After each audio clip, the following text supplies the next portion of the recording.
चला आई तर करू राहिली ती बा स्वयंपाक, काहून की आज आले ते आमच्या इथं पाहुणे. मग काय आणलं मस्त चिकन, मस्त आई स्वयंपाक करू राहिली ती. मग काय स्वयंपाक होईपर्यंत आपल्याला चकना लागतेच. हे आमचे मोठे सर त्याचं होतं जरासं ऑफिसचं काम सुरू ऑनलाईन. मग काय चकना खात खात करून राहिले. ताईनं आणलं होतं माझ्यासाठी पुरण, मी मस्त याला त्यालाच खाऊ राहिली. पुरण तर एक नंबर झालं तर बा. इकडे आईचा सुरू होता ना भाजी बनवायसाठी मसाला बनवणं. मस्त मिक्सरातून काढला ना गरं गरं. आणि आपल्या आईची भाजी बापा हॉटेलची भाजी फेल पडते. अर्धा घंटात तिला निरा मसाला शिजवायलाच लागते बाबा. मग काय मा भासा म्हणे ऑफिसचं काम झालं म्हणे मावशी, चल तुला देतो जराशी मेहंदी काढून.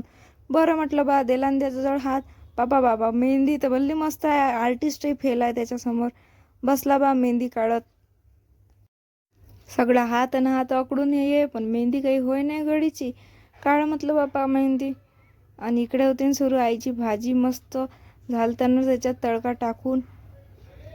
मग काय झालं ना आमचं जेवण रेडी. मस्त वाढले न ताटं. यान मग तुम्ही सगळे जेवायले. ताटं गिटं मस्त वाढून झाले, बसलं सगळे सोबत.